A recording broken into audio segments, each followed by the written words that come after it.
Si vous avez manqué votre rendez-vous avec les Perséides plus tôt cette semaine, ne vous en faites pas. La pluie d'étoiles filantes qui se poursuit ce soir. L'apogée des Perséides cette année qui est du 11 au 14 août au Québec. On peut voir jusqu'à 25 météores à l'heure, encore une fois, cette nuit. Mais c'est pas parce que le pic d'activité est derrière nous que ça veut nécessairement dire que c'est terminé. On peut voir des Perséides depuis le 17 juillet. Ça se poursuit jusqu'au 23 août.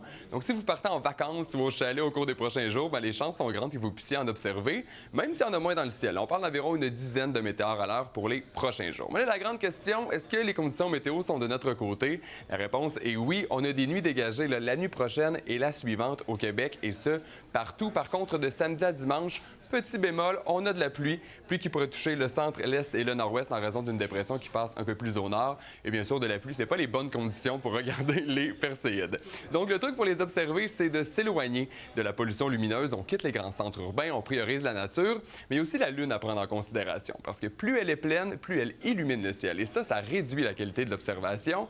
Et là aussi, on est chanceux parce que la pleine Lune est derrière nous. On est dans le cycle décroissant. Donc, chaque nuit est de plus en plus sombre au Québec. Le samedi, 47 de luminosité, c'est parfait pour l'observation. Il faut aussi savoir que la Lune ne se lève pas nécessairement au même moment où le Soleil se couche, et ça, c'est notre fenêtre parfaite pour regarder les Perséides, parce que le ciel va être le plus sombre. Donc, cette nuit-là, on a une bonne heure et quart de grosse noirceur entre environ 21h et 22h15 sur le sud du Québec. Et l'autre bonne nouvelle, c'est que la Lune se lève de 30 à 40 minutes plus tard chaque prochaine nuit, donc on augmente cette fenêtre-là. Est-ce qu'il y a un endroit précis pour regarder les Perséides dans le ciel?